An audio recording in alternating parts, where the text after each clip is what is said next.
You're watching Soccer Night in Detroit.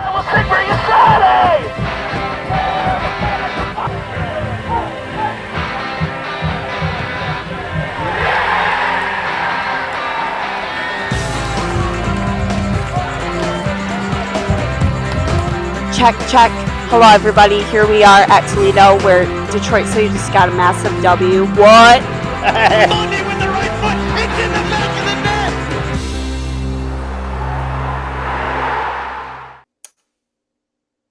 It's been a problem for Detroit City as of late for them to actually do something on the road other than playoffs. Because the last playoff, or the last time in the playoffs, we lost to Pittsburgh. However, we beat Louisville City on the road.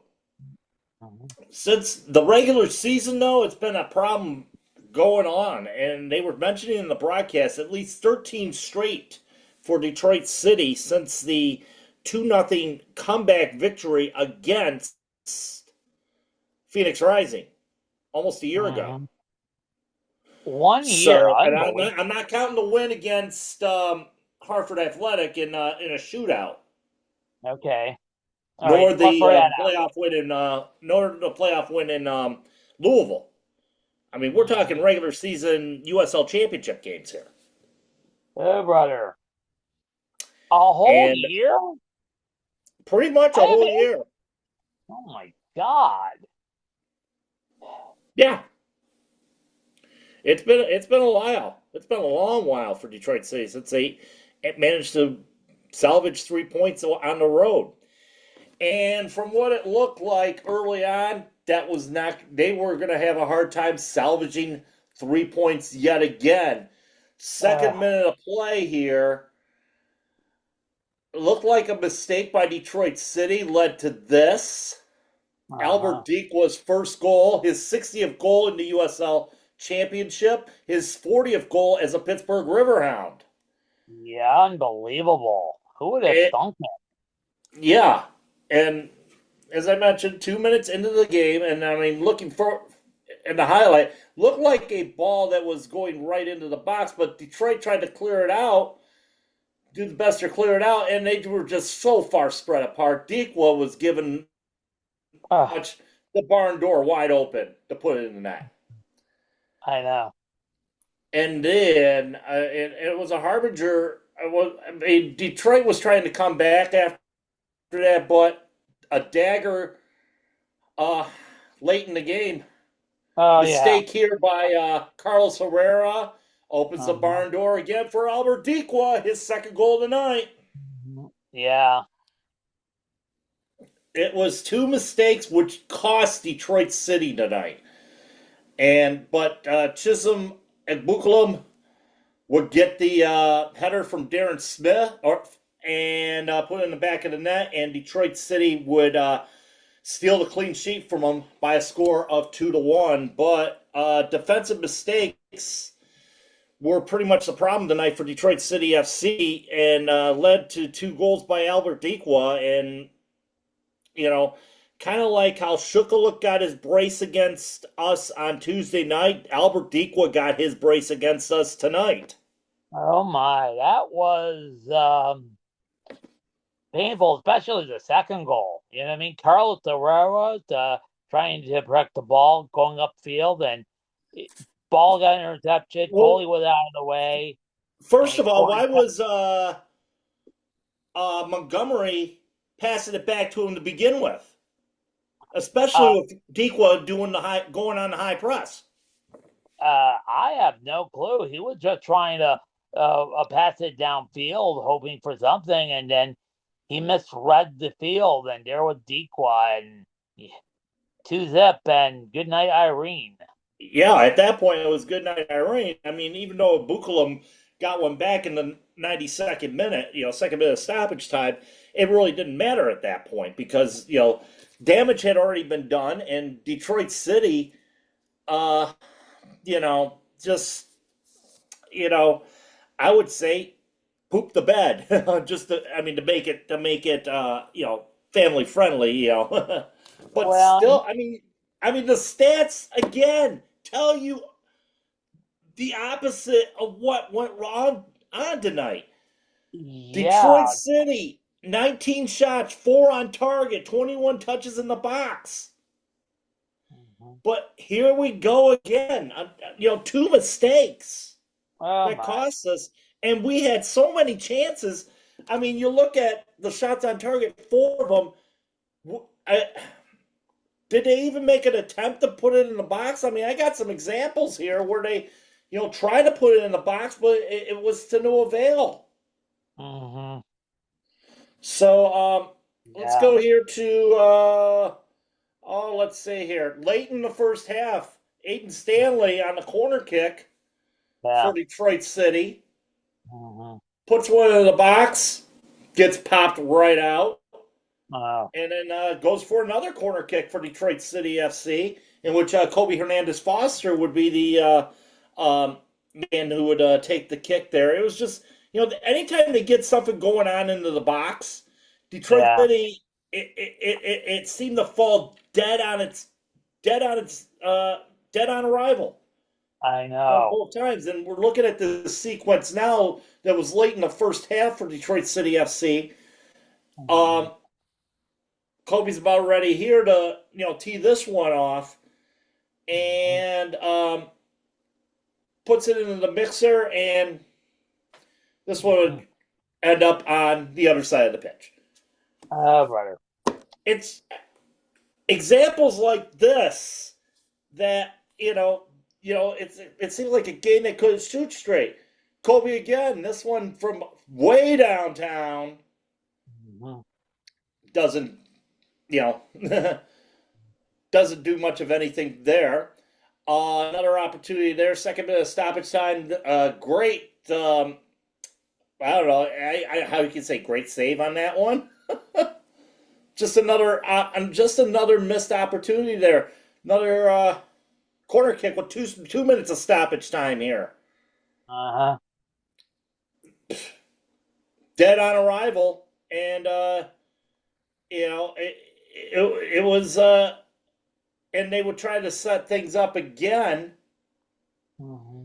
but it's like they had control after the goal, the first equal goal, and all of a sudden it would just fall in their blow up in their face, basically. Yeah. Pretty Needless to much. say, Pretty it much. would blow up in their face again. Another chance here, but yeah, 1-0 at halftime for Hmm. Detroit City. It was just, and at the half, you shared those stats with me at the half. I'm going to go Yeah. back to them because I'm going to look at them. Um, Okay.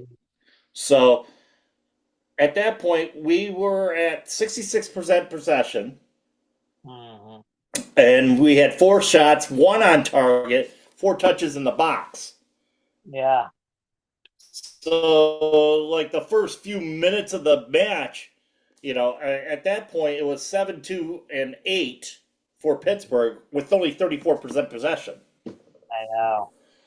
So, so needless to say, I mean that was, and that, as I mentioned, that was at the half. Hmm. So, it, it turned out we finished up the game. Obviously with the more possession, obviously with more touches obviously with more shots on target, total shots, whatever, and we still couldn't find a way to find the equalizer. No. And No. and remember what I said earlier, we need to find that secondary scorer. Well, it finally came in the 92nd minute, for God's sakes. Yeah. I mean, finally an opportunity was there in which you know, I mean, a perfect sequence where Darren Smith was the provider and Yes. fed it to Chisholm. He was the right place at the right time to put it into the back of the net and Hmm. put it back past Campazano, and that was the at that point it was too little, too late. Yeah. So needless to say, Detroit City, you don't feel good about this one as much as you felt good about the. How can you feel good about a loss? First of all, Not good. Yeah, how Not can you good. feel good about a loss? First of all, I mean, I'm talking about Tuesday night. I mean, they put out an effort there. It seemed like they were wanting to put out the effort here, but it was like, you look at like some of those opportunities, like we showed you from the late in the first half. It's like they didn't come into fruition. They just dumped the ball. It was like dump and hope for something good to happen. Yeah, they dumped it and it was clear away by Pittsburgh. Yeah, either clear away by Pittsburgh or they just couldn't connect and all that stuff. I mean, I wouldn't say credit to Pittsburgh defensive as far as tightening things up and making things difficult for Detroit City tonight, as far as that goes. But just another example of that place being a house of horrors for Detroit City. I mean, theoretically. Yeah, not counting the playoff victory a couple of years ago, we still haven't beat Pittsburgh in the regular season. Either And by a Danny drop. Dicchio has not beaten Pittsburgh, whether he's been an assistant or a head coach. Yeah, you're right. So, kind of frustrating. Very frustrating indeed. And needless to say, I mean, it puts us, I wouldn't say puts us behind the 8 ball. We're still sitting at 10 points, but Pittsburgh jumps ahead of us because of the head-to-head. They get their, they managed to get 10 points, they managed to sit there at the 10 points, what do you call it, or at the 10-point threshold right now. I'm trying to look at the FOTMOB as we're speaking. Obviously, we're going to look at the standings are going to be totally different once everything's figured out there. But three teams right now at 10 points on the year, and that would be your 4 teams at 10 points on the year. And of course, we'll talk about the other team that reached the 10-point threshold coming up on around the sea when we'll talk about that in a little bit though. But not a way to go into a bye week, my friend. No, and the next and before and then after the bye week is over, the next opponent, Derby Day, Louisville. Louisville City, and I tell you what, after what they did today, little bit of let's show it to you. We'll go around. Let's go around the sea and show it to you, and then we'll come back and talk about it. Okay.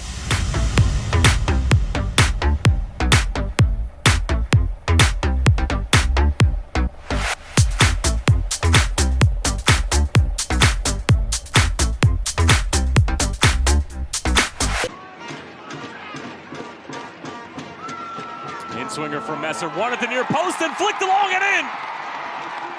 How's that for a response from Charleston? And it's Douglas Martinez.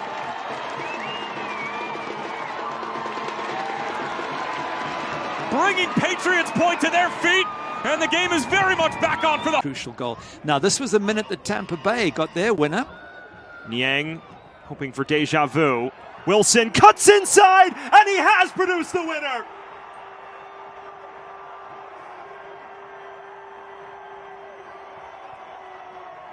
Jensen Wilson off the bench and onto the score sheet, and it may just very well be 3 points for Louisville. Bennett against Dalton. And Bennett prevails.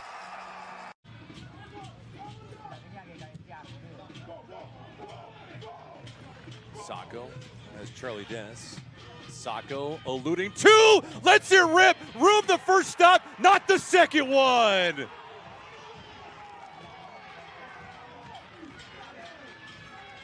Charlie Dennis picking up the loose trash. Set pieces this year. Deespay and Britton Fisher, big targets. Here's a header by Prestis. TJ Prestis getting the start tonight. Antonio to stay level. Might just give himself an argument for player of the match, dude. Absolutely. That's one back, though. Here's Parado, and it's off of Romero and in. San Antonio late game heroics may have just won the match for the visitors. Dom brings it down, delivering back post to header. The equalizer for FC Tulsa. It had been building, and finally, their moment.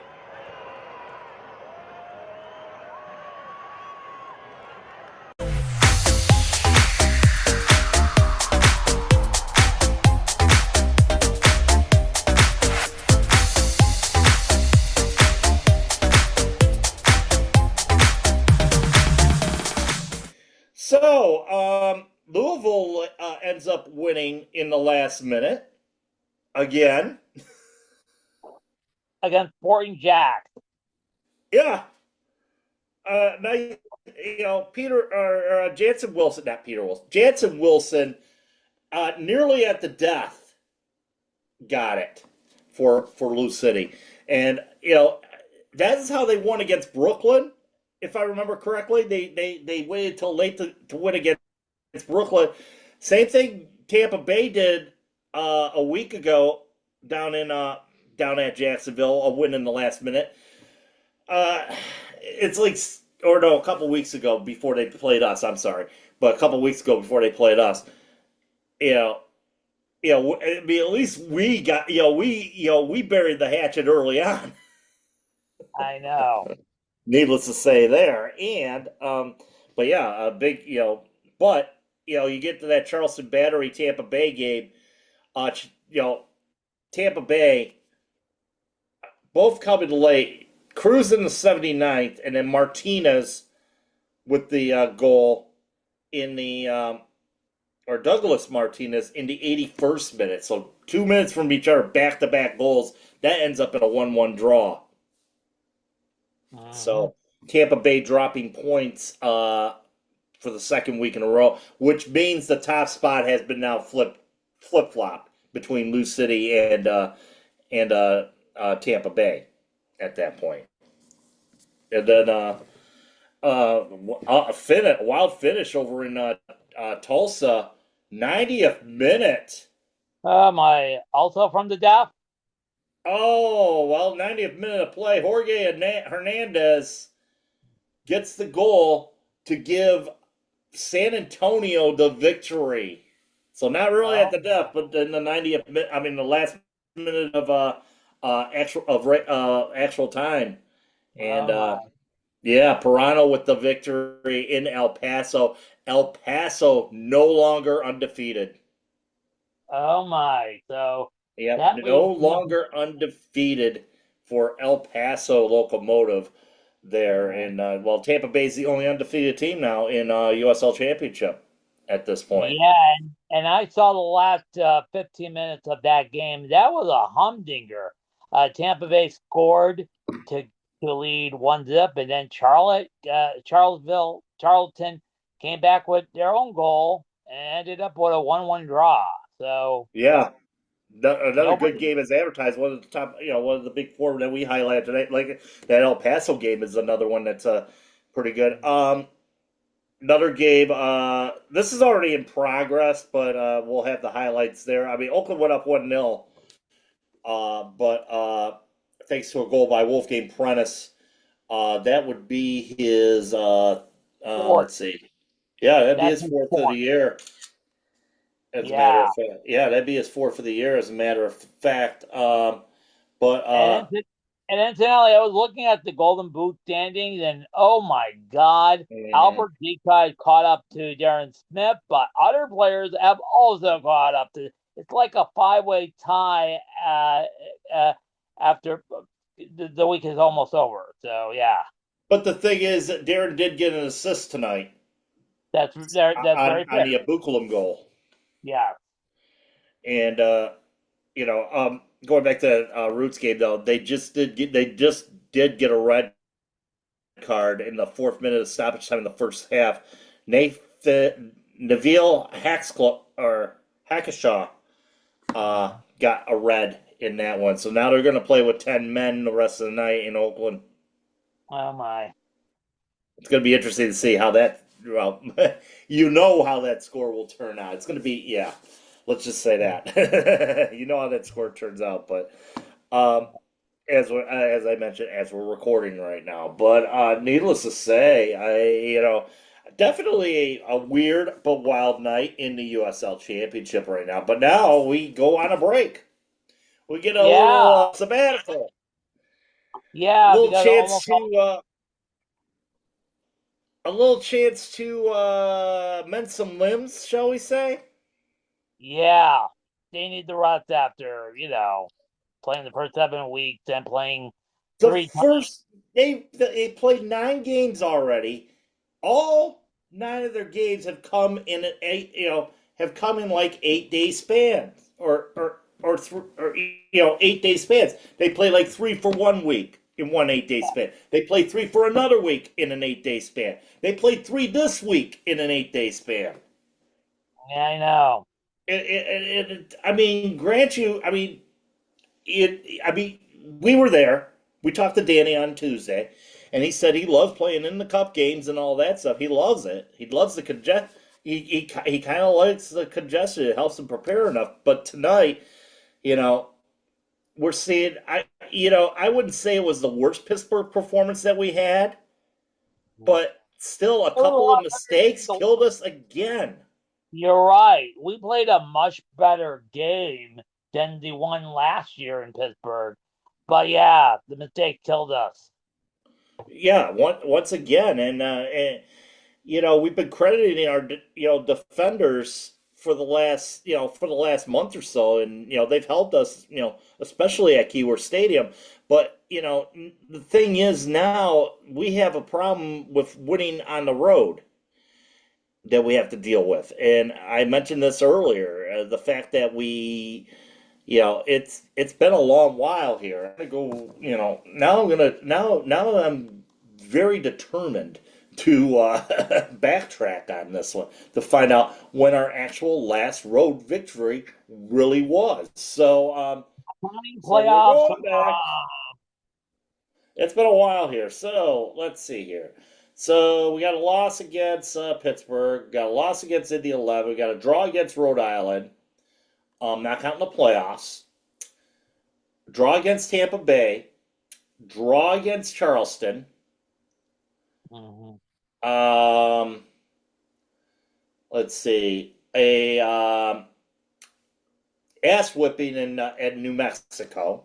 This was in September. Um, let's see here. Going back a little bit further there. Draw at North Carolina. Loss in Rhode Island on a penalty kick by Maxi Rodriguez. So keeping on going back here. The loss in Oakland, another one of our most pathetic performances of the year. I know. Loss against Hartford, which launched. Well, no. We drew against Hartford. Ended up winning ended up winning on penalty kicks. That was a road match. The other one was at home. We lost to them at home. Let's see here. We go here to loss at Loudon. Loss at Pittsburgh. Loss at Portland Hearts of Pine. Draw in Birmingham. A draw in Hartford. The infamous loss against Chicago Fire. The draw against Indy 11. In there, we had a couple wins. Yep, the last time we won on the road, April 12th, 2025, in Phoenix. Yeah, and we were down. It's been over a year since we won a game on the road. I know. How embarrassing. How embarrassing.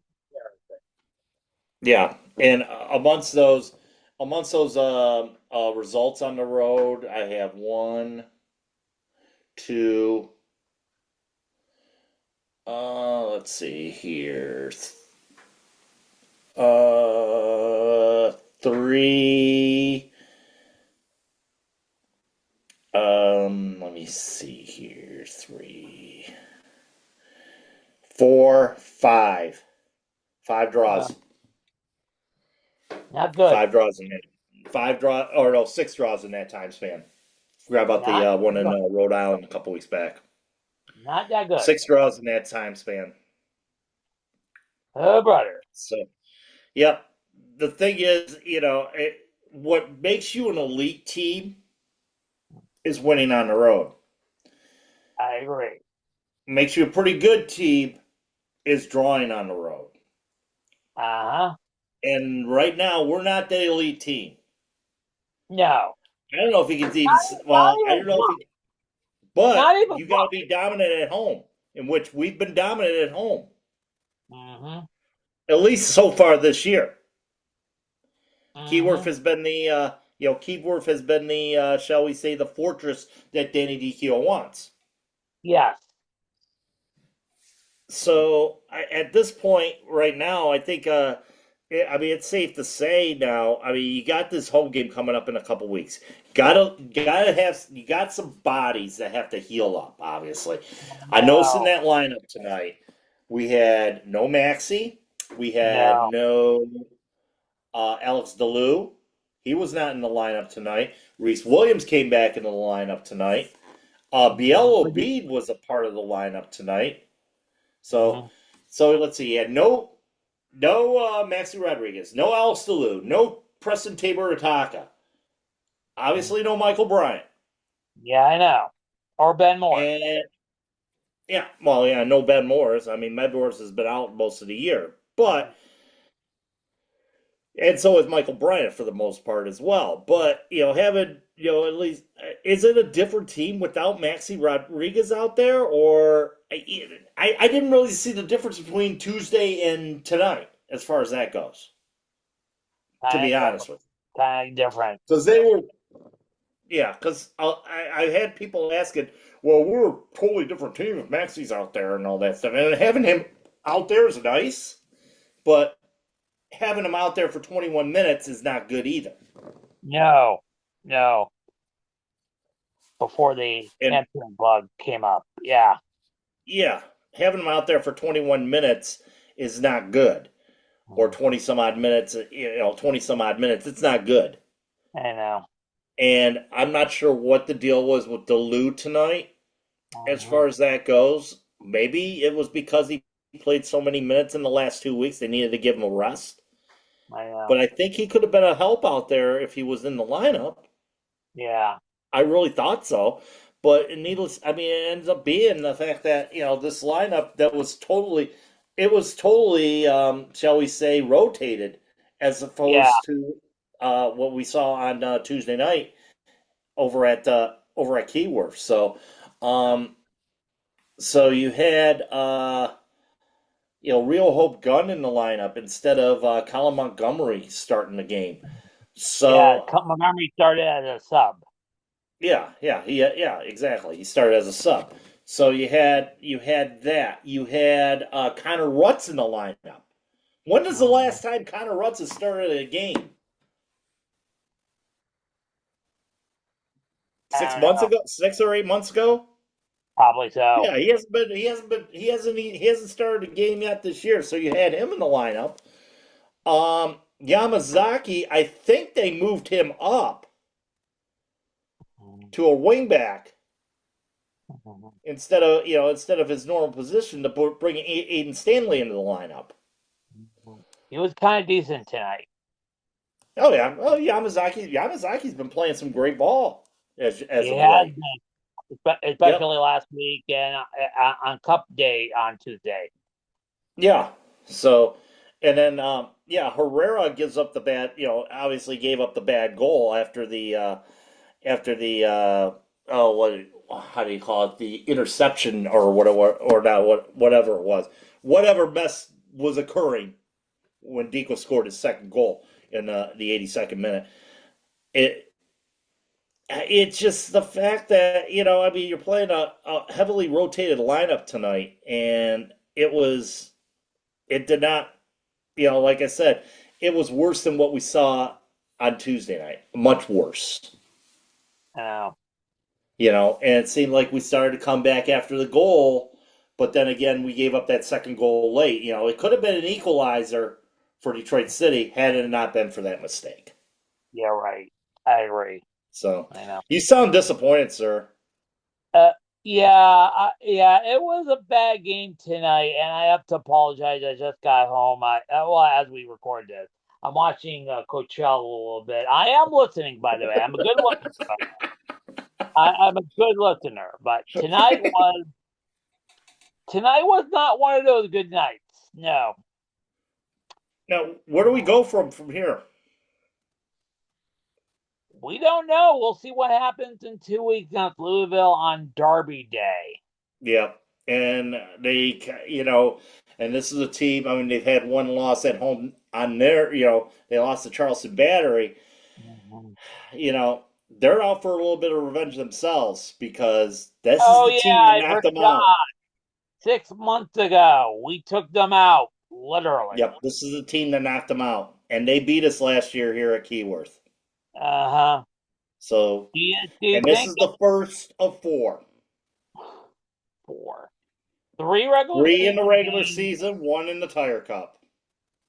Yeah, I don't understand why 3. Could there have been any room for another Western Conference playoff crossover? Yes, but why do we have to play 3? Schedule me. I mean, please explain. I can't explain that. I mean, it's like, why couldn't they do like 4 Lipa FCs instead of this? This is a measuring stick game for this Detroit City squad, and we don't need it. This is something that I don't know if you want to look forward to or if you want to, embrace it. It's a huge measuring stick game, even though it's earlier in the year and we're playing them 4 times, and that's what I can't understand about that. And by the way, we haven't reached game 10 yet, and I hope that this Louisville game is not shall I say, a harbinger of things to come. Or Tuesday night's game become a harbinger of things to come. Because remember, after that Chicago game, that's when things started to seem a little bit off kilter. I know, and don't forget, we haven't reached the middle third yet. Because traditionally in the last few years... No, because when we played Chicago the last time around, we were starting to get into that middle third. Yeah, I know. So, and the Cup cometh early this year because of all, with the World Cup and all that stuff. So everything is condensed.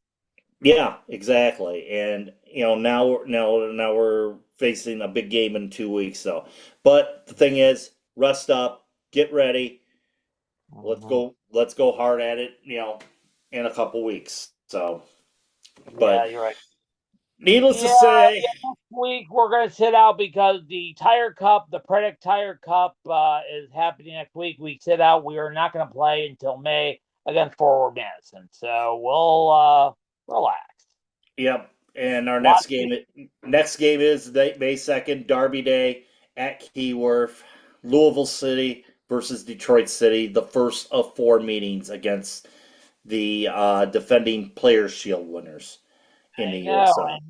And during that time, we'll get to check out the conclusion of the bridge drama, which is almost close to its conclusion, literally. Yeah, we'll be talking more about that. Half that drama today at Tottenham Hotspur Stadium. It was the best of times.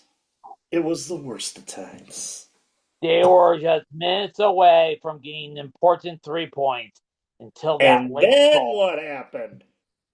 They gave up a goal late. They got a point. Then what happened? What happened? I don't know. Yeah, that's all. The old thing, the old adage. I mean, they're not ready yet. So we have not. I mean, I was gonna put that. I was gonna put that tweet out there and all that stuff. Only if they lost. But see what West Ham does tomorrow. I know. West Ham 32, Nottingham Forest 33, Tottenham 2 points away from safety. 1 point away from safety at 31. Oh my! So who do the Hammers got tomorrow, or they play Monday? Probably Crystal Monday, Palace on Monday. because that 2 hour is cleared tomorrow for Arsenal. Yes, Man City. And that's at Selhurst. Yes, I believe. winner could potentially be in the driver position, or could it get very close? Oh my! Yeah, I mean, it'll be at Selhurst Park. Let's see, Palace right now. As we look at the table, they're sitting in 13th place, so they're basically 11 points from safety. They're 11 points in safety right now. So for West Ham though, they really need to get those points. A draw would be nice for them, I know. and which is so it is a London derby. It is a London derby. Yes. Needless to Yes. say, that should be interesting. That should be interesting. But we'll talk about that coming up this week on the musings, and maybe touch up on some other USL news as well. So Yeah, Harvey from Beyond and I relates another update on the whole labor situation. And if you notice, there is something new. They did have the mill inside, but inside of the semicircle, they lined up side to side, shoulder to yes, shoulder. they did. But they didn't show that, unfortunately. Of course, they didn't, I know. because of the USL HQ State TV.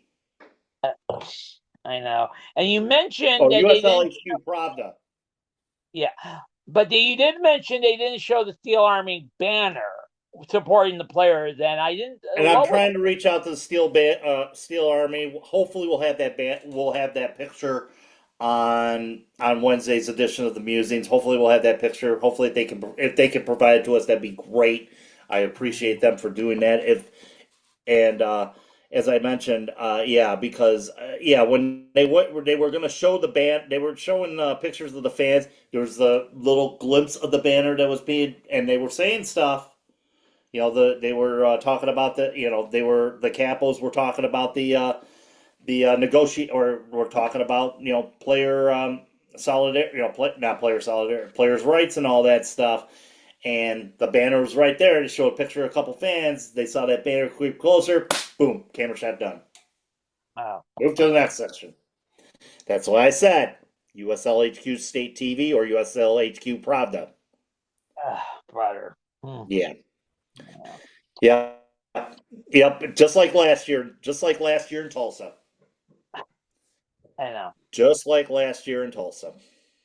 Yeah, because they show the players walking with T-shirts. Yep. Talking about pro standards. And incidentally, one of the semicircles from the last home game was used in USLPA material on Instagram. Yes, it was. So, yeah, a little interesting thing there. So we'll talk about that as well on Wednesday. So, but you're watching your Coachella. I'm watching the Oakland Roots taking on Tulsa, seeing if they can come up, how they will do after that red card that was given. A little spoiler alert there for all y'all. I am right now going, as we tape this, to the ESPN Plus, so I can see the rest of the game. You know what I mean? There you go. No Saturday Night Live this week, so no Saturday Night Live this I'm week. a man of my means, to tell you the truth. You know what I mean? Yes. Keeping up on the culture and the soccer world. Oakland. That's why he is the king of Culture City, my friends. Thank you very much, and I'm glad I got to do both tonight, the game, and rocking back home, because I keep tabs on this. Oh, by the way, Orange County is leading Lexington 0-0. Scoreless draw, by the way. Oh, scoreless draw. Leading Lexington. How can they lead Lexington 0-0? I'm so sorry. The words come up to me because, like I said, I'm multitasking. So you got a plethora of things going on, obviously. So that hey, that's why we make a living. That's how we make a living. Fill up our plates. Let's fill up our plates. We'll eat it up. Well, my friend, I will talk to you on Wednesday. Yes, I was about to say I'll see you on Wednesday, and have a great weekend, and go Pistons. Yes, go Pistons indeed. And we will talk to you on Wednesday with all the soccer that's fit to talk about. Until then, folks, keep your feet on the ground, keep reaching for the galaxy, and most of all, be good.